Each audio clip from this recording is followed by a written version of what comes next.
మహారాజు మృగసేవం చేత సతసంగ పర్వతంలో మరణించినాడంట.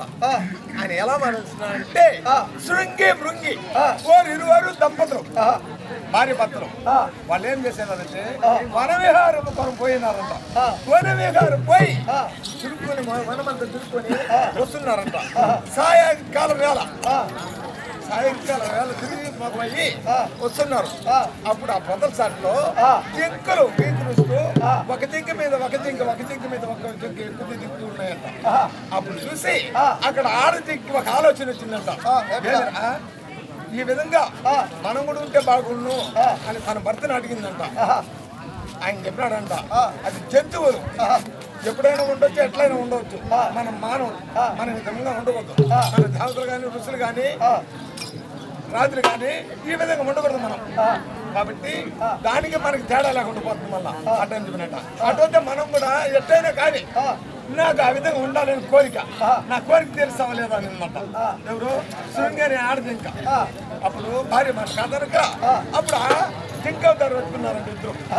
ఆడజింక మొదటి జింక అప్పుడు పొదల సాటుల్లో వీళ్ళు రథ సలుపుతూ ఉన్నారంట. అట్టి సమయంలో పాండు మహారాజు మొత్తం మనమంతా కలయి తిరిగి వేటాడి ఆ సమయంలో ఆ దారిలో వస్తున్నారంట. గలగలని శబ్దం వచ్చిందంట పొదలో. అప్పుడు ఏమైనా ఎక్కడేదో రోగం ఉందని చెప్పి గురిపెట్టి బాణం వేసాడంట. అప్పుడు జింకకి తగిలింది. ఎప్పుడు ఆ బాణం జింకకి తగిలిందో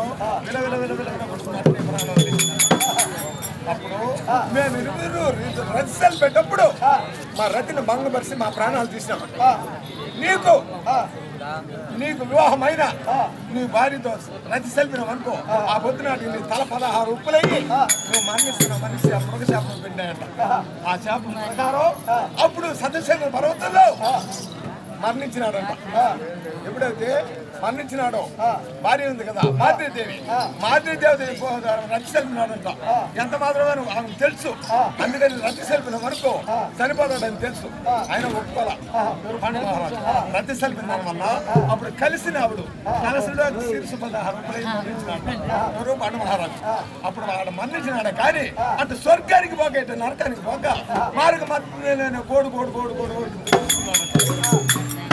అప్పుడు ఆ దారిలో నార్తలు వస్తున్నారంట. అయ్యా పాండు మహారాజా, నువ్వు గొప్పగా బతికిన వాడివి. ఎన్నో కట్టంపులు, దానంపులు, ధర్మములు, దేవలంపులు ఎన్నో ధర్మం చేసిన వాడివి, పుణ్య కార్యాలు చేసిన వాడివి. ఆయన నీవు ఈయన దినంబర అటు స్వర్గానికి పోక నరకానికి పోక మార్గ మధ్యలో కోడుకోడు చూపిస్తున్న కాలం ఏమన్నారంట. అయ్యా ఈ జన్మలో చేసిన పాపం ఈ జన్మే కాదు, 7 జన్మాలని వదలదంటారు పాపం. ఎందుకంటే కొన్ని చేసిన పాపాలు ఉంటాయి. అటువంటి పాపాలు కానీ చేసినాను అనుకో, అది 7 జన్మాలైనా వదలదంట.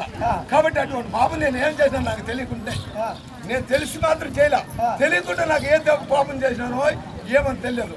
నాకు ఈ పాపం సంభవించి నేను ఇటు నరకానికి పోక సర్కానికి బాగా దుఃఖిస్తున్నాను కొడుకోబడి అన్నాడంట. అప్పుడు సరే నేనేం చేయాలన్నాడంట. ఏమొద్దు, నా కుమారులు ఉన్నారు పాండవులకు పోయి చెప్పి గొప్పగా ధర్మం చేయించమని చెప్పి నేను పాపం వదిలి పుణ్యలోకం చేస్తానన్నాడంట. దాన ధర్మం అంటే ఏం తెలుసా? గోదానము, భూదానము, వస్త్రదానము, అన్నదానము, స్వర్ణదానము, సువర్ణ దానము, ఇటువంటి బంగార దానం చేయాలి అని చెప్పి ఈ విధంగా దానం చేస్తే పాపం విమోచనం అయ్యి నేను పుణ్యలోకం చేస్తానన్నంట. అప్పుడు నేరుకు పోయి పాండవులకు చెప్పినంట. ఎప్పుడు పాండవులకు చెప్పినారో 4 దిక్కులు ఏకి కుబేరుని దిక్కనిచ్చి కావలసిన ధనశేఖరం ధర్మరాజుకి ఇచ్చారంట. ధర్మరాజు గొప్పగా రాజకీయం చేస్తున్నారు. ఆ రాజకీయం అందరూ పడ్డాడు, అందరూ పోయినారు. అక్కడ శిశుపాలు ఉన్నాడు, అందరూ మహారాజు ఉన్నారు, గోపాలకృష్ణుడు ఉన్నాడు, సాక్షాత్ భగవంతుడు. చెప్పాలి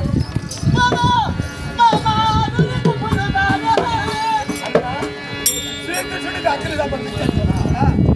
శ్రీకృష్ణుడికి అగ్ని సమర్పించారు. ఎప్పుడైతే శ్రీకృష్ణుడికి అగ్ని సమర్పించారో శిశుపాలు ఉన్నాడు కదా సభలో, ఆయనకు ఆవేశం వచ్చేసినంత.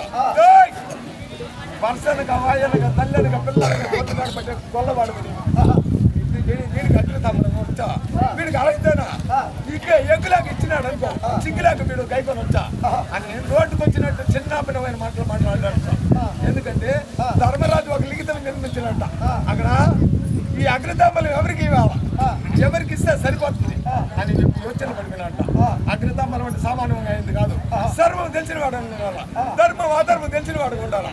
మన బిడ్డను ఒక విధంగా ఎదురు పెట్టిన ఒక విధంగా, మన తప్పు ఒక విధంగా ఎదురు తప్పున ఒక విధంగా చూడకూడదంట. వలపంచును మధ్యస్థం కూడా చేయకూడదంట. తెలిసిన వాడు ఇప్పుడు కూడా ఒక మధ్యస్థానికి పోయినారనుకో, వలపంచులుగా మాట్లాడు వాళ్ళు ప్రాణం కూడా పోని. అది న్యాయం అంటే అంటే న్యాయం అది అన్యాయం అది దాన్ని తీర్చే చేయాలంట. అది మన బిడ్డకు మధ్యస్తుందంట మన తత్వాలకి.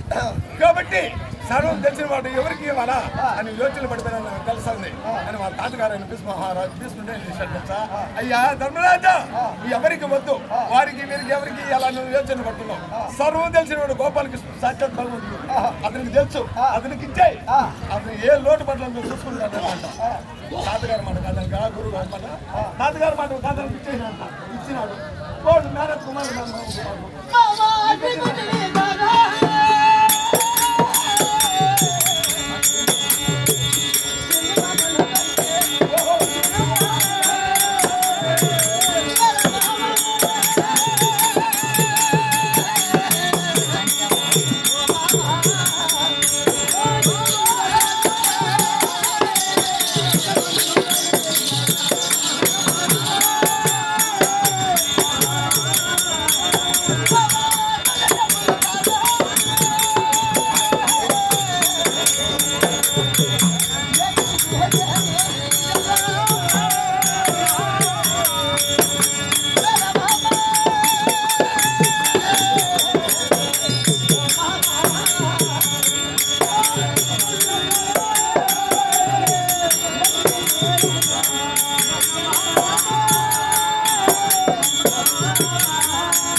అది వాడికి శాపమే. శిశుపాలు ఏం చేశారు తెలుసా, 100 తప్పులు చిన్న భిన్నమైన మాటలు ఎప్పుడైతే శ్రీకృష్ణుడికి అగ్నితాంబలం ఇచ్చారో ఆ నిండు సభలు లేసి నోటికి వచ్చినట్టుగా అనరాని మాటలు వినరాని మాటలు చిన్న భిన్నమైన మాటలు మాట్లాడుతుందంట. అప్పుడు యోచన చేశాడంట, వాడిని నూటగా తప్పుకి శిరస్సు కంటించినట్ట. అది వాడి శాపమే కదా. అవునంట, అది వాడి శాపమే కదా అన్న. శిశుపాలుడు జన్మించేటప్పుడే వక్రంతో జన్మించినాడు. కుంటి చేతులు, కుంటి కాళ్ళు, ఒకరి మూతి, దోని కడుపు, ఈ విధంగా జన్మించినంట. వాటికి చూడగానే వికారమైన రూపంట. ఎవరికి శిశు వాళ్ళకి జన్మించినప్పుడు అప్పుడు వాళ్ళ తల్లి కోడు కోడు చూపిస్తుందంట. వాటికి ఏమరా లేక లేక మొదలుపెట్టి పుట్టినాడు సంతోషం. కానీ ఆయన ఈ బిడ్డ దేనికి పనికి వస్తాడు? రాజ్యాంగం పనికి వస్తాడా? రాజ్యాంగానికి పనికి వస్తాడా? లేదు కాపురానికి పనికి వస్తాడా?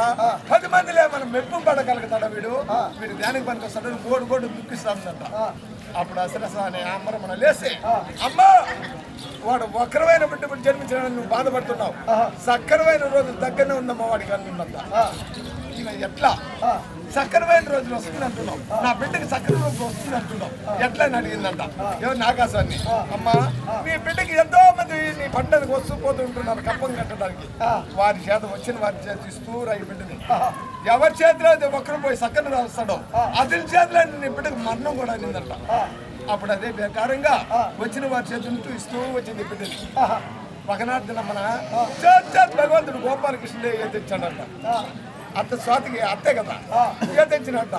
రావడమే నాయన ఈ బిడ్డను కాస్త తీసుకో, సంకృతిగడు సనుమాను గొడవడు, ఈ బిడ్డను కాస్త తీసుకో, నేను లోపలికి పోయి పనులన్నీ సర్ది పెట్టుకొని నీకు ద్రోహం చేస్తానని చెప్పి బిడ్డను చేతికిచ్చింది.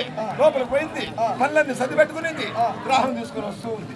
రావడమే ఇందులో రావడమే బిడ్డ ఒకరిమంతా పోయి జగజ్యోతిగా వెళ్తాడు బిడ్డ. చెప్పలు సాధ్యం కాదు. నా దగ్గర అన్నం అన్న సంఘంలో ఒకరిమంతా పూసింది, నీళ్ళు తెచ్చింది కదా, అట్టే వేసేసి శాసకి కలుగుతుంది. అల్లుడా ఇదివరలో చెప్పింది ఆకాశవాణి. ఎందుకంటే ఎవరి చేతిలో పత్రం పోతుందో వాడి చేతిలో నాకు ఆఖరికి నీ బిడ్డకి మాత్రం కూడా అని చెప్పింది. కాబట్టి నా బిడ్డకి నేను ఒక్కరం పోయి సకరం దాల్సింది నీ చేతికి రావాలి. కానీ కాబట్టి నా బిడ్డ 100 తప్పులు చేసినా సంపద చేసినా అనేదంట. అంత ఎప్పటికి 100 తప్పులు కాదు, ఒక రోజుకి 100 తప్పులైనా మన్నిస్తున్నా. అంతకు మింటే నా చక్రం సమాధానం చెప్తుందప్ప అన్నాడంట. ఓహో ఆయన సంతోషం అయిపోయింది. ఎందుకంటే కదా ఏ బిడ్డ ఒక రోజుకు 100 తప్పులు చేయడు. కాబట్టి మన బిడ్డ 100 తప్పులు చేయలేదులా కృష్ణుడు సంపాదనమ్మంటే అని సమ్మతించేసింది. సరే రాజయోగం రానే వచ్చింది. ఏమి అగ్నితమ్మలు ఇచ్చారు. ఆ అగ్నితమ్మలు ఇచ్చారు కదా, అందులో ఒక్కొక్క తప్పుకు ఒక్క మనకు తీసి పెట్టు. ఎవరైనా శిశుబాలు మాట్లాడుతూ ఉన్నాడో ఒక్కొక్క తప్పుకు ఒక్క మనకు తీసి పెట్టు వచ్చినాడు. తప్పులే 100 తప్పుకు ఒక్క మనకు చేతికి తీసుకున్నాడు. దానే సుదర్శించాక పంచుకొని వదిలేసాడు. కోరి శిక్షలు తీసుకుని పోయింది. అందులో మేనత్ కుమార్లు మేనమామ కుమార్లు నష్టమే ఉన్నాయన.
సంపదకి చెప్పని సాధ్యం కాలేదంట.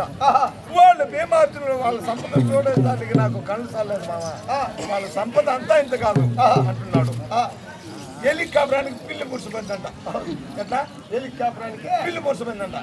వాళ్ళకు ఉండేది 5 మందికి 5 రాజ్యాలు. నువ్వు 156 దేశాలకి రారాజుగా ఉన్నావు.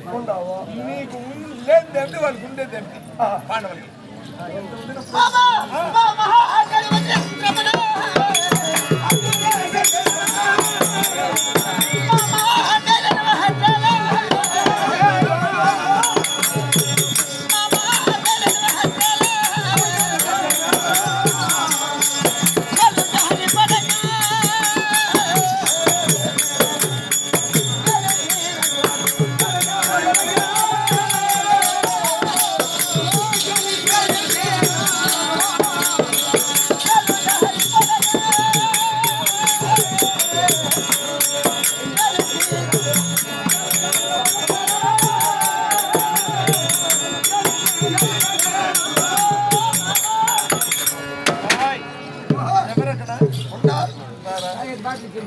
అంటే మైడి నిర్మించినారు మైసభ. ఆ మైసభ ఏమంటే చెప్పడానికి సాధ్యం కలంట. అక్కడ ఏం చేసినాడు ధర్మరాజు, ఒక ముగ్గు దూరంలో ఒక శంకుస్థాపన చేసినాడంట ఆ రాజయోగం చేసేటప్పుడు. ఎందుకంటే ఎవరైతే పాండవుల పైన నిండు మనసు వస్తారో వారికి ఉన్నది ఉన్నట్టే కనపడాలి, లేనిది లేనట్టే కనపడాలి. ఎవరైతే పాండవుల పైన క్రోధ గుణంతో వస్తారో వారికి ఉన్నది లేనట్టు లేనిది ఉన్నట్టుగా కనిపించేట్టుగా మైలు నిర్మించినట్టు మైసభ. ఆ మైసభలో నేరుగా పోయినాడు. రాయ్ ధర్మరాజుకు వచ్చినంట. రాయ్ తమ్ముడు భీమసేన, మన పెద్ద తండ్రి కుమారుడు. మైసభ సామాన్యం కాదు, అనుకోవడం లేదు. ఆ విధంగా నిర్మించున్నాం మనం మైసభ. ఈ మైసభ చూడటానికి ఎవరికి సాధ్యం కాదు. కాబట్టి మీరు పోయి పిల్లలకి మొత్తం తిప్పి తీసుకురా అన్నాడు. అన్నమాట కాదనుకుంటా నేరుగా బయలుదేరిపోతున్నాడు భీమసేనుడు. దారి చుట్టూ రాయ్ కొంచెం దారి పోయినాక భీమసేన దారి నువ్వు చూపడమని నేను చూడమ్మా, నీకు తినడం తప్ప నీకెవరో తెలుసు. పోయి అది చేస్తున్నారు కదా మట్ట, మొత్తం మంది పోచి నువ్వు భోజేసేపో. వచ్చిన వారికి లేకపోతే పర్వాలా, నువ్వు ఫోన్ చేసేసి ఆ అన్న పోయి పడుకోపోరా, తిండిపోతారంట పోరా, నాకు దారి ఉంటుందంట. అమ్మకు పోయిన కోపం వచ్చేసినట్ట. ఆయన అన్న మాట కాదనుకుంటుంది కదా, అన్న పంపినాడు అని చెప్పి చేతులు 2 చేతులు వెళ్ళిపోయినంట. వాళ్ళ కిందకి వచ్చుకొని అప్పుడు ఏమిరా నిన్న మొన్నటి వరకు బ్రాహ్మణ అగ్రహారంలో పిచ్చాటం చేసిన వారు తుక్కు పాండవులు, వీళ్ళకి ఎంత లోపల సమయం వచ్చింది అని యోచనలో పడింది. వీడికి ఎప్పుడైతే యోచనలో పడిందే ఇదే మిట్టని చెప్పి పల్లములు అడిగి పెట్టినాడు. ఆ మనిషి వెంటనే తెచ్చా పల్లము ఉన్న చోట మిట్టగా, మిట్ట ఉన్న చోట పల్లముగా, నీరు లేని చోట నీరు ఉన్నట్టుగా, నీరు ఉన్న చోట నీరు లేనట్టుగా, స్తంభం ఉన్న చోట లేనట్టుగా, లేని చోట ఉన్నట్టుగా నేను మైసభ. ఆ మైసభ ఇదే కదా మిట్ట అని చెప్పి పల్లములు అడుగు పెట్టినాడు. ఇద్దరి పోల పడినాడు. అక్కడ ఎవరు నవ్వినారంట. ఇతను చూసి నవ్వింది ఎవరు తెల్ల. అయ్యా నేను చూసి నవ్వారు అంటున్నావు, లేక మగ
మధ్యాహ్నం తగ్గించింది ఎవర్రా? అర్జునుడు తెచ్చింది ఎవరిని? ద్రౌపది. ఆ ద్రౌపది 4 చూసి నవ్విందంట. ఒక మాట అక్కడ ఏం చేయాలంటే ఒక మార్గం నిర్మించినంట మైసభలో. ద్రౌపది చూసి నన్ను చూసి నవ్వింది అంటున్నావు. నిన్ను చూసి నవ్వింది ఆడ లేక మగ? అది ద్రుపదరాజు ఒక పరీక్షగా విసిరాడు. భూమి జలం పెట్టి ఆకాశంలో మధ్యాహ్నం ఎవడైతే ఈ మధ్యాహ్నం సాక్షి తనను వాడికే నా కూతురని స్వయంవరం సాటించి ఆ స్వయంవరంలో ఆ యొక్క ద్రుపదరాజు కుమార్తె అయిన ద్రౌపది సొంత పూలమాలిచ్చి ఆ మగుడే కొడతాడా, ఈ మగుడే కొడతాడా, ఈ మగుడే కొడతాడా అని ఎదురు చూస్తున్న ఇవ్వచారి ఒకరనక, ఇద్దరనక, ముగ్గురనక, నలుగురనక, 5 మందిని కలిసిన అదవరాల నవవద్దున నవతకున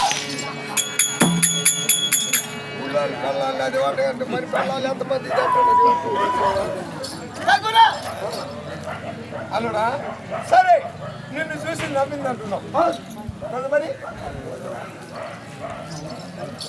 అల్లుడా ఇప్పుడు ఏమిదా చేయాలంటున్నావు? పాండవులు అంటున్నావు. ఆ పాండవులు నువ్వు ఏమిదా చేయాలనుకున్నావు? నువ్వు ఆజ్ఞించినావు అనుకో, పాండవులు తన నరికి ఎత్తుకొచ్చి నీ ముందు రాస్తున్నావు. ఇదేనా యాజ్ఞ, ఇదేనా ప్రతిజ్ఞ?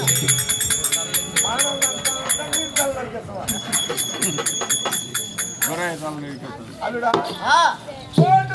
నరికి నేను ఆజ్ఞిస్తే పాండవుల్ని యుద్ధం చేసి వాళ్ళు సంహరించి వాళ్ళ తల నరికి పాదములు వస్తున్నాను మామ, ఇదేనా యాజ్ఞ? మూర్ఖుడు పాండవులు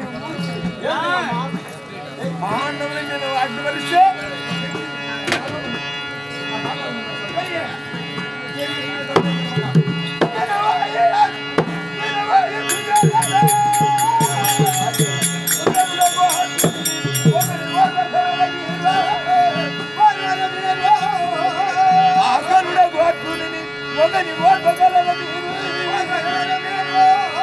అటుగోదని వారిది యుద్ధమనరి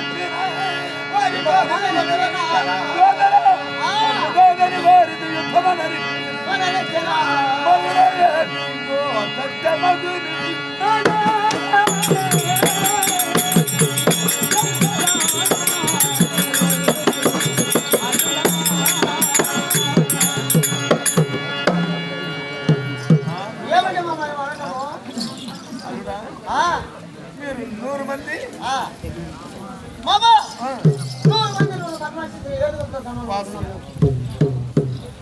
100 మంది 100 కొండలతో సమానం. అవును లేదల్లా ఏమంటే మీరు 100 మంది 100 మలపడానికి సమానమే, 100 మంది 100 పర్వతంతో సమానమే. అవును అందుకనే కాదల్లా ఆయన 100 కొండల్లో 100 ఏనుగులు గీకులుస్తూ తిరుగుతూ ఉంటుంది. అవును ఆ మధ్యలో ఒక సింహం పిల్ల వస్తుంది. ఆ సింహం పిల్లని చూస్తే 100 ఏనుగుల పరిస్థితి ఏమవుతుంది ఆయన? దాడికి వెళ్తాయా దోగులు ముడుచుకొని అరణ్యాల మీద రంగిస్తాయి. ఓడు ఆడస్తా గీకులుస్తూ పరుగులు తీస్తాయి. ఒకవేళ తప్పించి సింహం చేతికి చిక్కున్నాయి అనుకో, 10 రోజులు పస్తున్నా 10 రోజులు మస్తున్నా సింహం పూరి మీద ఏనుగులు బెదిరే తింటుంది. కాబట్టి మిమ్మల్ని 100 మందిని చంపి ఒక అర్జునుడు మీ 100 మంది అర్జునుడు నా పరాక్రమం ఎంత, నేనెంత, అర్జున గురించి గొప్పగా పరాక్రమం ఎంత ఉన్నా అక్కడ పనిచేయదు, అక్కడ పనిచేయదు నేను.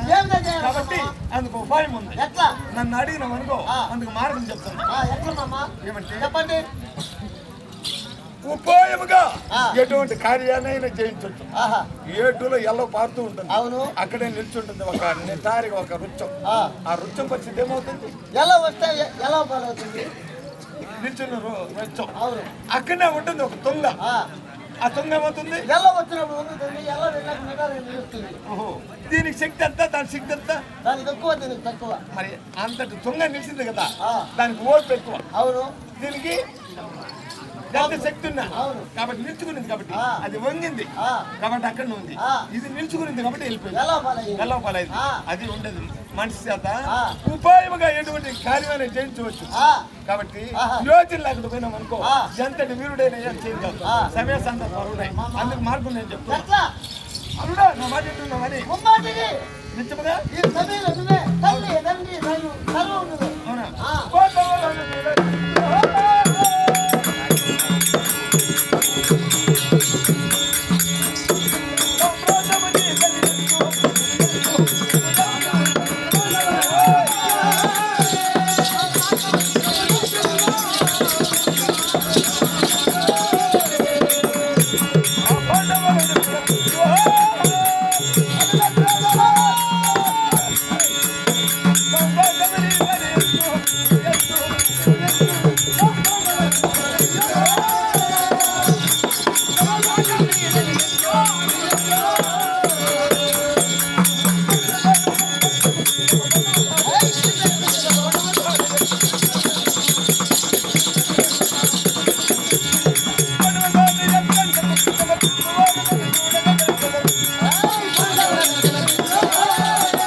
రాజ్యాన్ని గెలవాలి డేయ్. కాబట్టి నేను చెప్పినట్టుగా ఇంద్రప్రస్థపురంలో పాండవులు అష్టాపురికి రావించితే మా బాధ్యత. నీ బాధ్యత వాళ్ళని ఓడించేది మా బాధ్యత. చూసిన మా మామగారిని ఏయా ఏమనుకున్నావా? దానికి కానీ అగ్గిపుల్ దేవుడు నీదా అగ్గిపోతుందిరా. ఓయ్ మామగారికి మొత్తం గట్టంలో ఉండదురా. ఏంటి మొత్తం ఏడే యోచన. అబ్బా అవును. ఇంకేమనుకున్నా సరే మామ, మేము మదమర్చుకుని ఏడు వల్ల మేము ఊరు మందుతున్నాము. నేను ఊరు పొమ్మంటుంది, కాడు రమ్మంటున్నది, వృద్ధాపం అవుతున్నది. నువ్వు ఎలా ఓడిస్తావు వాళ్ళని? మామనే రాజా ఎప్పుడు చూసినా మా ఏడే నేను చెప్పున్నాను ఇంతకు ముందుగా, దాంట్లో పెట్టుకున్నాడు మొత్తం. అవును 24 గంటలు దీని మీద ఉండాలి చెయ్య. ఓయ్ కాదురా, కాడు రమ్మంటుంది, ఊరు పొమ్మంటుంది. నేను ఎక్కడ రావా? ఆయుధం పట్టగలనా? యుద్ధం చేయగలనా? ఒక్క మార్గం మాత్రం. ఎందుకంటే వృద్ధాపం దిశలో ఉన్నా కాడు రమ్మంటుంది, ఊరు పొమ్మంటుంది. వాస్తవమే. నేను ఆయుధం పట్టగలనా, యుద్ధం చేయగలనా? ఒక్క దారి మాత్రం తెలుసు. ఏమంటే బాలువులారే, నేను మా గురువు గారికి పరిశ్రమలు చేశాను. మా గురువు గారు నేను చేసే పరిశ్రమలకి మెచ్చి ఎక్కడ నేను సంతోషం వచ్చింది. ఎందుకంటే గురువుని మెప్పించాను ఆ విధంగా. గురువుకి పంచారం చేసి ఇప్పుడు గురువుకి పని చేసేవాడు ఎవరు? నువ్వు చేస్తావా? గురువు పని చేసేవాడు ఎవరు? గురువు మెచ్చుకున్నట్టుగా ఆ విధంగా మా గురువు గారు మెచ్చుకున్నట్టుగా నేను పనులు చేశాను. నా పనుల తరం చూసి నాకు ఒక వరం ఇచ్చాడు. ఏమంటే కదా, ఒక రక్కసుని చంపి వాడిని అస్సులు తీసి దానికి మంత్రోపదేశం చేసి నా చేతికి ఇచ్చాడు. ఆయన నాకు గొప్పగా పరిచయం చేశావు. నీకు ఆపత్కాలంలో ఈ పార్టీకి నీ దగ్గర ఉంటే నీకు జయం అవుతుంది, నువ్వు అనుకున్న కార్యములంతా నెరవేర్చు, నీకు జయం అవుతుంది నాకు అభివృద్ధి ఇచ్చాడు. ఆ పాచికలు నాకు చేతికిచ్చాడు. ఆ పాచికలు తిని పండుగ ఓడిస్తాను. చూసినవరా, మామ ఖర్చుతో కాదు, యుద్ధం చేసి కాదు, పాచికలతో పంటలు ఓడిస్తాడంట. నేను కూడా ఏమనుకున్నాను రా మామగారిని. మామ అంటే సుక్కల సలమం కదా. అవును ఇంకేనా మామ?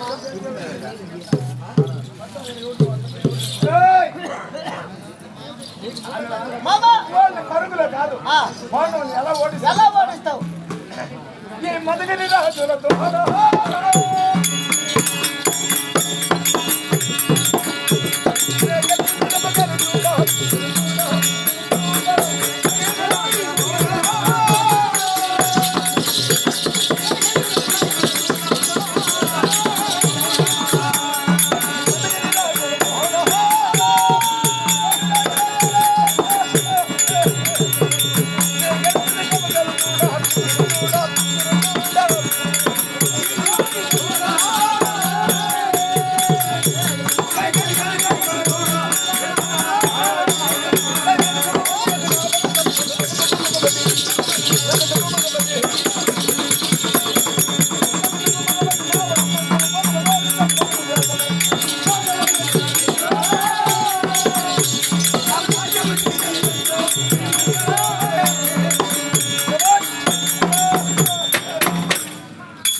మదగడి రాజులు యోధాని యోధులు చూస్తూ ఉండగానే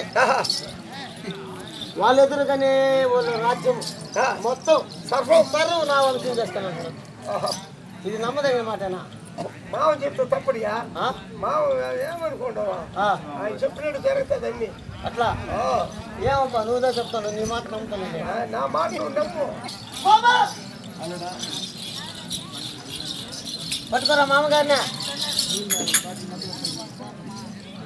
నాకు ముందు ఉన్న ముందు ఓడిపోయాడు, నాకు ముందు ఓడిపడిపోయి అల్లుడా. నీకు ఎన్ని రాజ్యములు ఉంటుంది చెప్పని పేరు చేసిన నాకు పాండవులకి 5 రాజ్యములు. అవునా? ఈ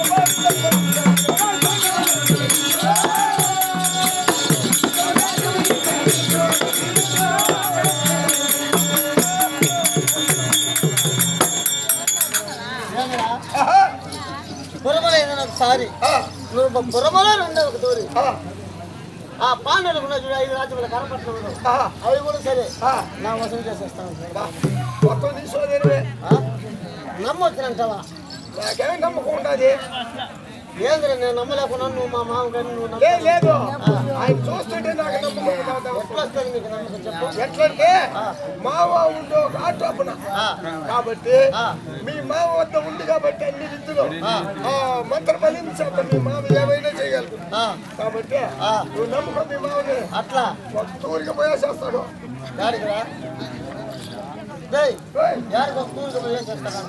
ఎప్పుడు మేనమావ నమ్మియా తల్లి తోడుకుంటు కదా ఈ మేనమావ నమ్ముకున్నామనుకో నమ్మిన వాళ్ళు ఎవరు చెడిపోలా అదే కదా మరి కొంతమంది పోయి ఉన్నారు నువ్వు లోపలికి మేము మాట్లాడుకుంటాం ఇంకెలా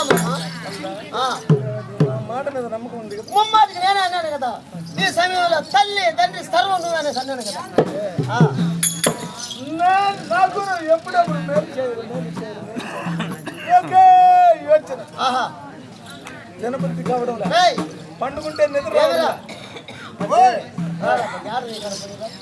ఏమనంటే నాకు మేలు చేయరనేసి మా మామగారు కడుపు భోజనంలా కంటికి నిద్రలా నీళ్ళ ఆహారంలా ఒకే యోచన మన అల్లుడు గారు మేలు చేయాలి ఒకవేళ మన అల్లుడికి మేలు చేస్తామా చేయగిన గతిస్తామా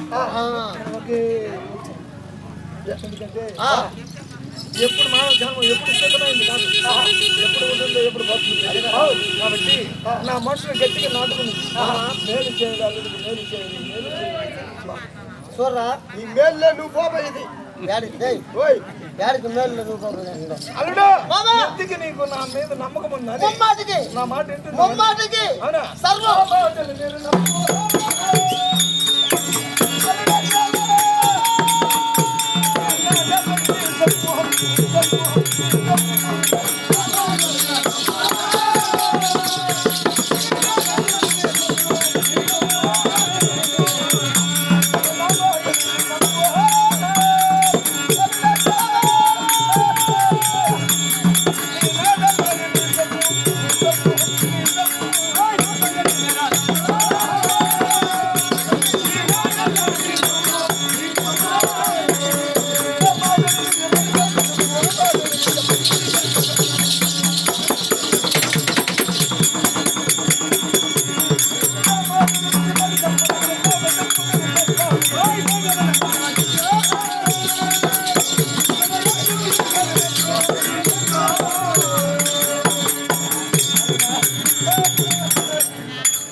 ఎప్పుడు మీ మామ నీ మీదనే మేలు కోరి మేలు కోరి మేలు కోరి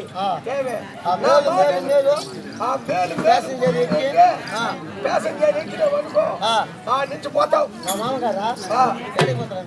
ప్యాసింజర్ ఎక్కిపోతాయా మామ ఆడికి పైలోకానికా ఏమరా మామగారిని ప్రాణంతో పెట్టుకుని ప్యాసింజర్ పైలోకానికి పోతున్నాను మావాడు బాబాయ్ నీరు అట్లా మావే వాడినే ఉంటాడు అంటే నీకు మేలు చేయాలి మేలు చేయాలి ఒకే యోచనలో ఉన్నా అవును మేలు చేస్తామా చేయగిన గతిస్తామని నా మాట మీద నమ్మకం ఉంది కదా అవును నా మాట ముమ్మాటికి అన్నాను కదా ఇంత ముందుగా అన్నాను కదా అవునా సర్వము ఈ సమయంలో నువ్వే నాకు అవునా అల్లుడా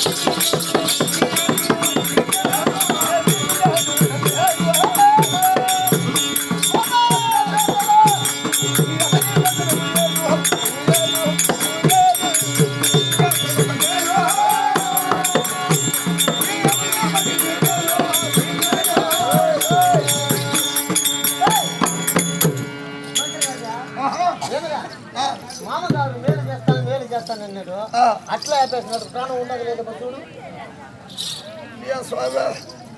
చూడరా కూర్చుంది ఇంకా ఒక ఉండదు ఉండగా కూర్చుందంట లేదు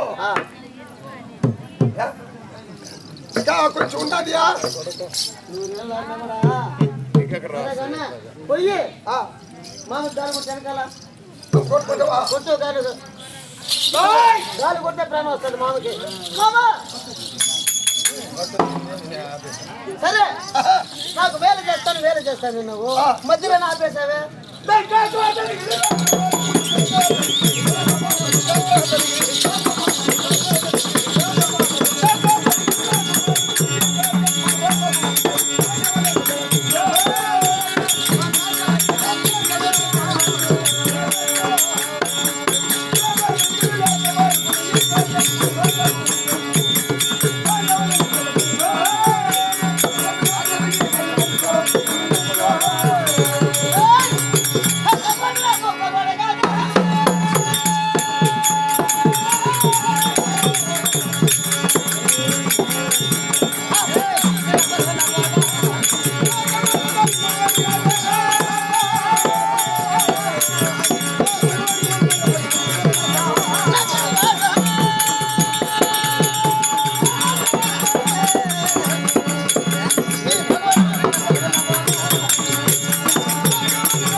చచ్చిపూడిస్తే కూడా వాడేం తెచ్చేదిరా ఇంకా ఎంత కాదు ఎంత ఆ గగవాడనిగా గోర్లు గోర్లు గోర్లు కలిగినది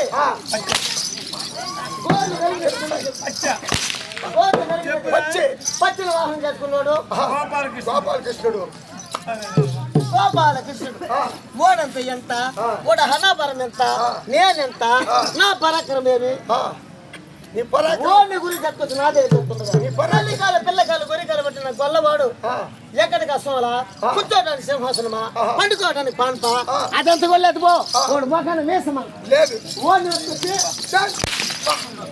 రామని చెప్తున్నాడు ఎవరికా అల్లోడికి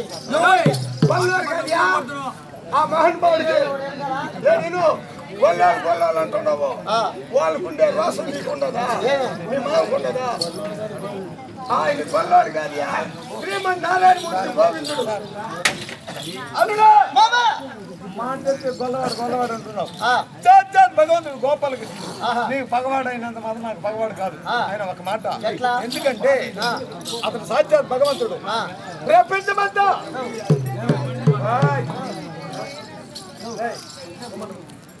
ప్రపంచమంతా ఒక్కనైతే పాండవులు పైన ఒక్కను ఎవరికి పాండవులు పచ్చబద్దని పేరు వహించిన వాడు కాబట్టి నువ్వు మన అనుకున్న కార్యములు చేయవాలంటే అతనికి ఇక్కడ రాకముందుగానే మన అనుకున్న కార్యములు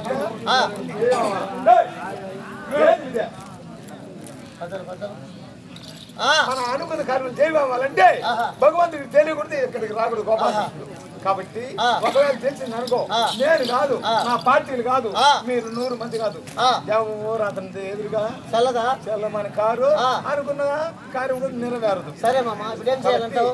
ఒక మాట ఈ దినము రాజ కచేరీ జరిగిపోతుంది.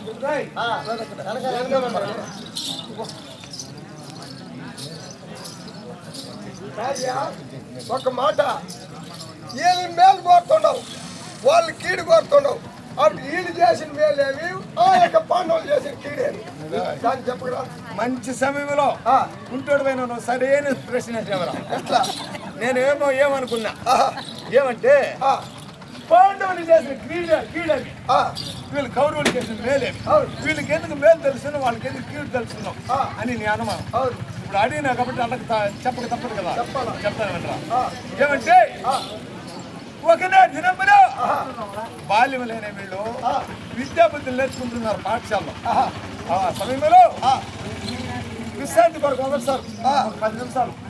అప్పుడు వీళ్ళంతా పోయి ఎత్తైన వృక్షం ఉన్నారు, ఆ చెట్ల మీద ఎక్కి కోతి కొమ్మచ్చులాట ఆడుతూ ఉన్నారు. ఎవరు? పాండవులు. వీళ్ళందరూ కలిసి అందులో వీళ్ళ కౌరవులో ఎక్కి కోతి కొమ్మచ్చులాట ఆడుతున్నారు. అప్పుడు భీమసేనుకు ఒక యోచన వచ్చిందంట, మనం కూడా ఈ విధంగా ఎక్కి ఆడినామంటే బాగుంటుంది అని చెప్పి గబ గబ గబ గబ మాన్ దగ్గరికి వచ్చినాడు. మాన్ దగ్గరికి పోయి మాను చుట్టూ తిరుగుతున్నాడు కానీ మాన్ ఎక్కడ కావాలి భీమసేను వల్ల. అప్పుడు ఏం చేసిన అంటే వీళ్ళు పైన ఉన్నారు కదా కొమ్మల మీద, అప్పుడు వాళ్ళు అన్నారంట, భీమసేన ఇది సామాన్యమైంది కాదు, కోతి కొమ్మచ్చులు ఆట ఆడాలంటే పైకి ఎక్కి రావాలా, మేము చూడు ఎక్కడెక్కడ ఉన్నాం కొమ్మకి ఇది నీ ధర్మవునా, నీ చేత కాదు కానీ నువ్వు పోయి భోజనం చేయబోతున్నాడంట. భీముడికి అమోఘమైన కోపం వచ్చేసినట్ట, ఆ మూదులు కొడితే నేను పూసినాడంట.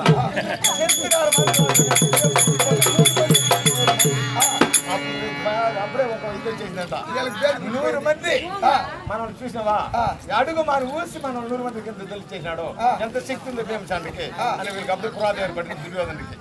అంతే అక్కడికి పోలా. ఒకనాడు దినమనే ఏం చేశారు తెలుసా, 100 మంది విందు ఏర్పాటు చేసుకున్నారు. వీళ్ళు 100 మంది, పాండవులు 5 మంది. ఎందుకు పెద్ద కుమారులే కదా, 5 మంది 105 విందు ఏర్పాటు చేసుకున్నారంట. విందు ఏర్పాటు చేసుకొని విందుకు వడ్డించి దానికి ఎవరిని పెట్టారు తెలుసా? ఎవరిని పెట్టారు? ఆ మహాతల్లి ద్రౌపదినే పెట్టారంట. వడ్డించడానికి భర్తలు ఉన్నారు కాబట్టి ఆయన సమ్మతించిందంట.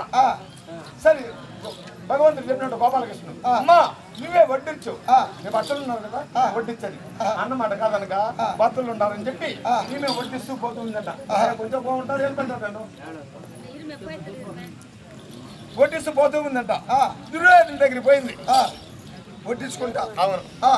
అప్పుడు దుర్యోధనుడు అడిగినాడు ఒక మాట, ద్రౌపద 5 మంది భర్తలు నీకు, రాత్రికి ఎవరితో వంతున్నాడంట. ఆయన ఒట్టిస్తూ ఉంది కదా, ఈ బాండాన్ని కింద వేసేసి గోడు భగవంతుడి దగ్గర పోయి ఏడుస్తుంది. నేను ఏ జన్మలు ఏ భావం చేసినాను, ఈ జన్మానికి నాకు 5 మంది భర్తలు అయినారు, ఆయన దుర్మార్గుడు రాత్రికి ఎవరితో వంతుంటున్నాడు అన్నదంట. అమ్మ ఏమ్మా ఎందుకు వడ్డిస్తున్నావు అన్నంట గోపాలకృష్ణుడు. ఈ విధంగా మాట్లాడినాడన్న దుర్మార్గుడు అందంట. అమ్మ దుర్మార్గుడికి సకలం ఇస్తాడు, సంపద ఇస్తాడు, భోగం ఇస్తాడు. ఆయన తిరగబడింది అనుకో, ఎటువంటి వీరుడైనా సరే ఎటువంటి ధనవంతుడైనా సరే కర్రం పడకూడదంట. తిరగబడింది అనుకో తినేదానికి తిన్నదానికి కట్టుకునే ఉంటుందంట. అది ఏమంటే ఎంత ఎదుగుతాం అప్పుడు అంత అనగాలంట, సంపద కలిగినప్పుడు అనగాలంట. కాబట్టి వాడు పడతా ఉండే పాట అది రాజు సంపదన, వాడికి చెప్పను కాల ఆ విధంగా ఉంటాడు. సరే ఇప్పుడు నువ్వు వచ్చేసావు చూడు, అది మహాపాపం అన్నంట. ఎట్టన్నా నిందంట, మొదలే అన్నం లేదని చెప్పి అందులో తప్పలే, సగం పెట్టి సగం కడుకుంటే చూడు, అది మహాపాపం. కాబట్టి మరలా పోయి వడ్డించానంట. వాడు మొహం చూసి నేను ఎలా పోయి వడ్డించేదని అన్నంట. అప్పుడమ్మా నువ్వు పోయి వడ్డించు, మరలా అడుగుతాడు, దానికి సమాధానం నేను చెప్తా, ఆ మాట చెప్పేసి నువ్వు వచ్చి దాని సమాధానం నేను చూసుకుంటానంట. మరలా పోయిందంట, వడ్డిస్తూ ఉందంట. ద్రౌపద ఏం అడిగింది దానికి సమాధానం లేదు. రాత్రికి ఎవరిది వద్దంట, దానికి సమాధానం లేదన్నంట. రాత్రికి నాగరాజు వద్దని చెప్పేసి వచ్చేసిందంట. వచ్చేసిందంట. ఎప్పుడైతే వచ్చేసిందో అక్కడ పట్టుకున్నాడు. ఏమరా నాగరాజు అనేది దీనికి కలిసి ఎట్లా తెలిసింది అని ఒక భగవంతుడికి మాత్రం తెలుసు గోపాలకృష్ణ. ఈ మరణం దీనికి ఎలా తెలుసు అని చెప్పి పెట్టేసినాడు. ఏం చేయాలంటే అది ఒక పక్కనే నేనేం చేసినా తెలుసా, మేము 100 మంది చెప్పండి కదా, మేము 100 మంది వీడు వచ్చిన తర్వాత జోడి కుదిరించాలా.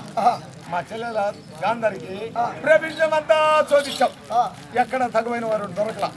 ఆయన ధృతరాష్ట్ర మహారాజు రాజ్య పరిపాలన ఉన్నాడు, నేత్రాలు లేని అందుడే కానీ రాజ్య పరిపాలన ఉన్నాడు, సంపదలో ఉన్నాడు.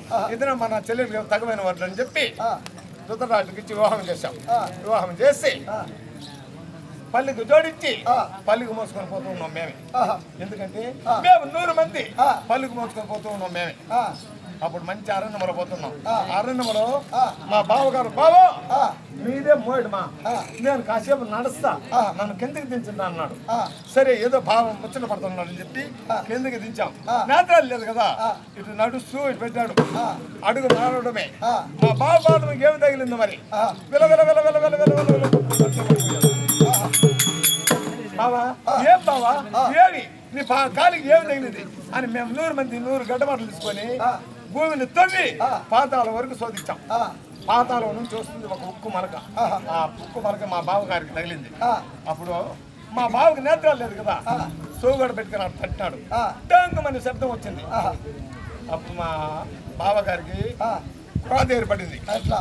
పాతాళం ఉండి ఉక్కు మలకని సాధించినారంటే రేపు మన కడుగులో పెట్లు పుట్టి వీళ్ళని బతకనిస్తారా అని అసూయ వచ్చింది ఎవరికి, మా బావగారికి. అప్పుడు సరే దీన్ని తీసుకుపోయాం, వాళ్ళ ఇంటి దగ్గర విశేషం మరలా తిరిగి మా ఇంటికి పోయి వచ్చేసాం. రావడమే వెంటనే శుభ్రాన్ని పంపించాడు, మరలా లేక పంపించాడు. అన్నింటికి రమ్మని చెప్పి మరలా పరిగెత్తాను. ఏంటా బావగారు ఎందుకు మరలా ఇప్పుడే వస్తున్నాం, మరలా ఎందుకు రమ్మన్నాడు అని చెప్పి మేము 100 మంది మరలా పంపించాం. మరలా పరిగెత్తుకోవడానికి పరిగెత్తుకోవడమే. బావలేరా మీరు మీ చెల్లిని వివాహం చేశారు, నాకు పల్లికి తోటించి పల్లికలు మీరే మోసుకొని వచ్చినారు స్వయంగా. ఇంత చేసినప్పటికీ మీకు ఒక్క పూట విందు పెట్టబోతే నాకు జన్మం ఎందుకు అన్నాడు. అవునులే, మాకు ఎక్కడ లేని సంతోషం ఆనందం వచ్చేసి చూసావా మన బావగారికి మన మీద ఎంత ప్రేమ ఉందని చెప్పి సరే బావా నీ ఇష్టమే అన్నా. సరే మీరు 100 మంది ఒక చోట కూర్చొని భోజనం చేయకూడదు దిష్టి, కాబట్టి మీకు 100 మందికి తల్లిగా గదులు ఏర్పాటు చేస్తున్నా, మీరు పండి నేను భోజనం ఇంటి పంపిస్తాను అన్నాడు. 100 మందికి 100 గదులు ఏర్పాటు చేస్తున్నాడు. అందుకు పిల్లల ద్వారా ఒకే చోట కూర్చున్నాడు. సరే ఎప్పుడు మా బావగారు చెప్పారు వారి గృహానికి వారు వెళ్ళిపోయాను. నంబర్ ప్రకారం 100 మంది 100 గదులకు వెళ్ళిపోయారు. పోవడమే పిల్లల ద్వారా ఉంది కదా ఒకే చోట, పిల్లల ద్వారా తెచ్చాడు. దాని వల్ల చెంత మూసుకునేసింది 100 గదులు. 100 గదులు మూసుకునేసింది. ఎప్పుడు మూసుకునేదో బావా ఆకిలి బావా జంపింగ్ బావా అంటున్నాం. మీరు మల మాడి అక్కడే మనం అయిపోవాలి, మిమ్మల్ని మాత్రం విడిచిపెట్టేది లేదు, గదిలేని అన్న మానవ లేదు, మీరు అక్కడే గతించాలా అన్నాడు. బావా మేము ఏం ద్రోహం చేశాం బావా, బావా మేము ఏం చెడు చేసాం మీకు ఏం బావా, మాకు ఆగిలి బావా దప్పిక బావా అన్నాం. ఇదో విందు పంపిస్తున్నాను అన్నాడు. ఏం పంపాడు తెలుసా, ఎట్లా ఒక రోజు ఒక మనిషికి ఒక ఉప్పు ఒక అమ్మిడి మాకు ఆహారం పంపించాడు. 100 ఆపకలు అమ్మిది 100 ఆపకలు ఉప్పు తిని మేము బతకగలుగుతామా లేదు. ఆ అమ్మిడి మొత్తం నేను ఒకటే దిగేస్తాను, ఆ ఉప్పు మొత్తం నేను ఒకటే తినేస్తాను. ఆ రోజు మనుషులు చెప్తా ఆ రోజులు తెచ్చుకున్నాను. మమ్మల్ని మంచిగా రావించి మా కూటమే లేకుండా చేసేసాం. నా కంఠంలో ప్రాణం ఉన్నందరికీ మీ ఆయుధం మీ చేతించి మీ తలలు నరికి మీ రక్తం కూడా తినకుంటే నేను సోల్సేన కుమార్తె కావాలని చదువుకోలేను. ఆ పంతులు పెట్టుకొని ఇప్పుడు నేను వీళ్ళు ఇంత పన్నాలు చేస్తున్నా. వాళ్ళు క్షేమంగా ఉండాలి పాండవులు, వీళ్ళు నాశనం అయిపోయి మసి మాడి వీళ్ళు మట్టిలో గచ్చిపోవాలని చెప్పి అది నువ్వు అడిగినా కాబట్టి నేను చెప్తున్నా. ఈ మర్మం నీకనే ఉండి ఒకవేళ నువ్వు అంటే నేను చెప్పినా అనుకో వాళ్ళు నేను పెట్టేస్తావు.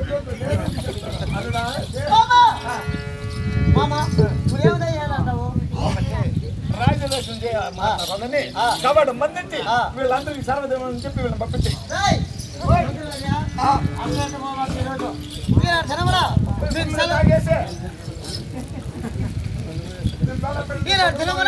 మీకు అందరికి సెలవు.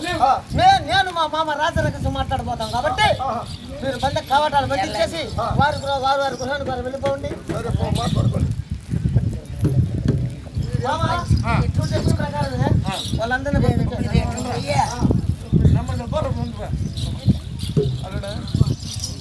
ఏమంటే మీ తండ్రి రాసినట్టు లేఖ రాయాలి. నీవు రాసినట్టు రాసావనుకో పాండవులు ఇచ్చిన రారు. ఏమంటే కదా నీవు ఎన్నో రకములతో వాళ్ళని సంప్రదించావు.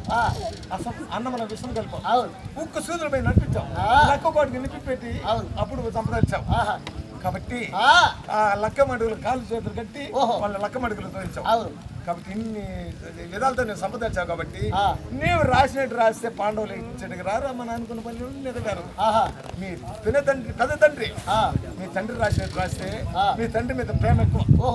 ఎందుకంటే వాళ్ళ తండ్రి చనిపోయిందంటే వాళ్ళ తండ్రి ముఖం చూడలేదు. ఆనాటి నుంచి ఈనాటి మీ తండ్రి సాగినాడు కదా. మీ తండ్రి రాసినట్టు లేఖ రాయాలి. పాండవులు ఇచ్చి వస్తున్నారు. మీ పెద్ద తండ్రి విదుర మహారాజు లేఖ ఇవ్వాలి. మీ విదుర మహారాజు అంటూ కూడా అత్యంత ప్రేమ లేక చూడటమే ఇక్కడ వస్తున్నారు. మన అనుకున్న కార్యం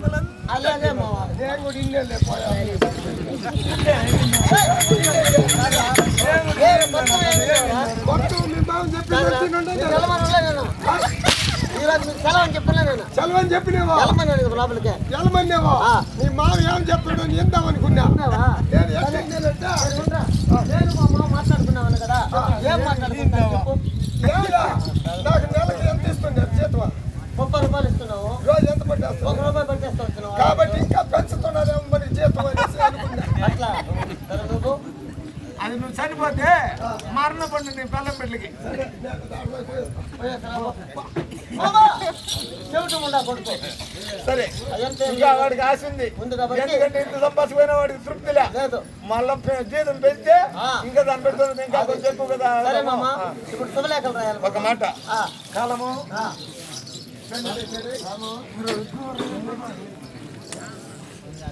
ఏయ్, ఓయ్ రారట. కలము పెంచి ఎత్తుకు చేరేయడా అలా చేస్తున్నాలే ఏమే వేసినవా మామ ఎలా రండి మీరు మీరు పెద్దవారు కదా ఇక్కడ రండి ఈయన పెట్టా మహారాజా రాజశ్రీ కాదురా నేను మహారాజా రాజశ్రీ నువ్వు కొండటి గర్భశ్రీ అంటే నువ్వు ఉంగరా మహారాజా రాజశ్రీ అస్తినాపురి నివాసుడైన ధృతరాష్ట్ర మహిపాలుండు రాయు విన్నపం ఏమనగా ఇచ్చట కొత్తగా నూతన నిర్మించినవు కావున ధర్మ భీమ అర్జున నకుల సహదేవులను మమ కలత్రి ద్రౌపది సమేతుగా రావరేను ఇట్లు ధృతరాష్ట్ర మహిపాలుండు అట్లా ఉందా మమ మా అందరికంటే పెద్దవాడు నాకు కళ్ళు కనపడాలి నా సంతకం అట్లా నువ్వు పెద్దవారు కదా ఏయ్ మామగారికి ఆ గుడ్డి చూపించు ఎన్నబట్టి చూపించా ఏడాదిగా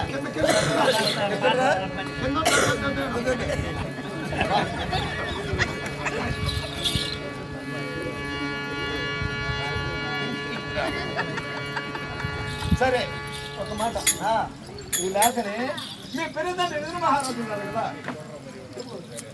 మీ పెద్దదండ్రి విదుర మహారాజు ఉన్నాడు విదుర మహారాజు చదివించి పంపాలి ఆ లేఖ చూసిన వెంటనే మీ పెద్దదండ్రి విదుర మహారాజు అంతా కూడా అత్యంత ప్రేమ పాండవులకి. కాబట్టి లేఖ చూసిన వెంటనే పాండవులు